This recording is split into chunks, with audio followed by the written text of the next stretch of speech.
from Mrs. M. Neen, and say, what are your views on the abortion issue? Could you start off that, your place?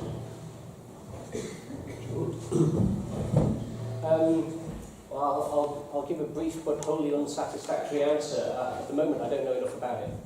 The first time I was really aware of the issue was when I got your question the other night. I've been spending 10 hours a day knocking on doors and trying to keep down a day job as Minister for Home Affairs. It's the sort of thing that you can't just make a snap decision on. It's something that pricks at the sort of soul and the heart of conscience, and it's something that I wouldn't want to make a rushed and snap decision on.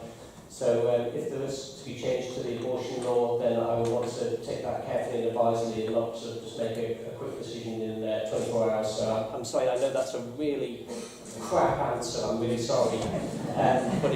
But at least it's an honest one.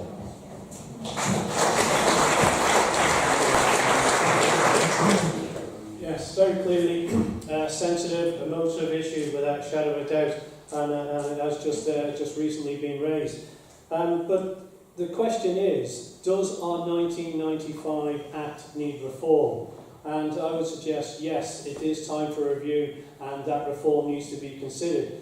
And the reason why this was raised, and I think there's two things we need to consider. First and foremost, as a Christian, I fully respect the religious view on this, but what we need to consider is those young women, and older women too, over 100 of them, who have to travel off island to actually get an abortion.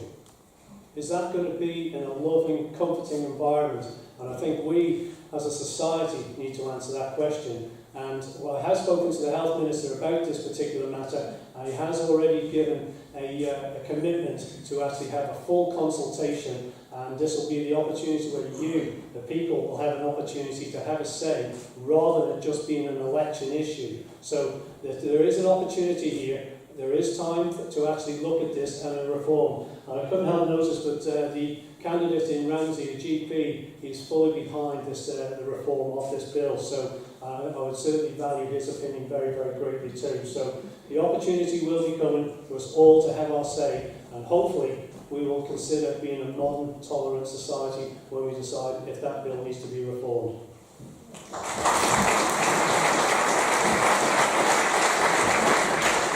Yes, as Pete said, very difficult issue. I think we should probably just start with the facts. The fact is that abortion does happen and will continue to happen.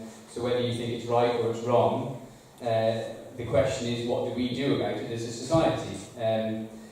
The problem at the moment, as I understand it, and I know a little bit about it, is that you can get a medical abortion on the Isle of Man, but as I say, only for medical reasons. So the fact is that abortion is happening, and it's happening basically by the back door. There is no support, there is no care. There is no right answer to this, unfortunately, because some people in this room will think this is a bad idea, and some people will think it's a good idea. So for me, again, the answer has to come back to democracy. I've also been asked about end-of-life care, and we had a debate not long ago about same-sex marriage. There will be no right answer in this room on that. But the key is you feeling like you've had your say. Whether the end result is what you wanted or not, the key is you feeling like you had your chance, you had your vote. For me personally, I think that as a caring society, the law should be reformed, but the problem that I see is that the model in the UK is a very long way from ideal.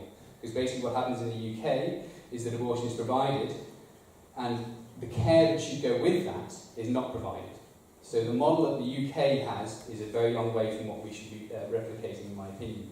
Because as a society, if we are prepared to offer this service, we should also be prepared to offer the care which goes with that. And if you look at the abortion statistics from the UK government, they're online, they're available online, there are very clear holes in the data. And what it basically says is that we're not collecting this data because we don't want it. And if we don't want it, why are we providing that service? It's a really, really difficult issue. And as I say, there is no right answer, but ultimately the choice should be yours.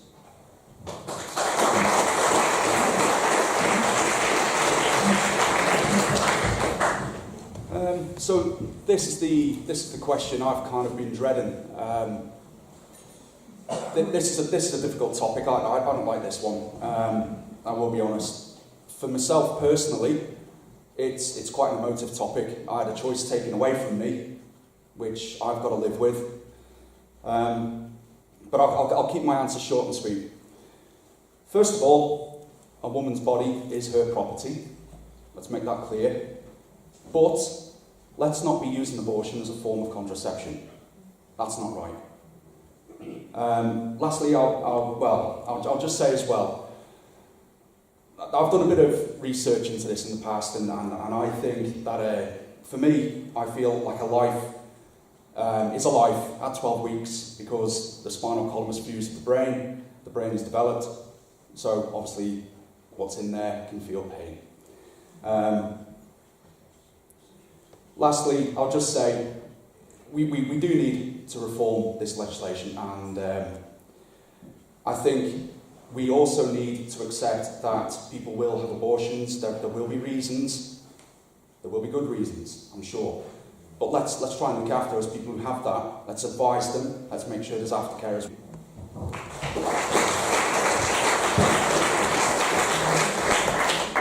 All good issues made. It is a very difficult topic, and I have sort of worked through a number of steps here trying to look at things. I hope that yourselves sort of expect something new or something different from your politicians or from the ideas that we put forward. So then some of them may not be achievable, but at least we're having a debate and looking at things in a wide range. One thing that occurred to me, it's a problem that affects all of us, but up here there's 5 males. I hope next time there's an election that we find a way to have women also representing Russia. I think this is very important, and it's something we must do. Is we have far too few women representing the Isle of Man in England.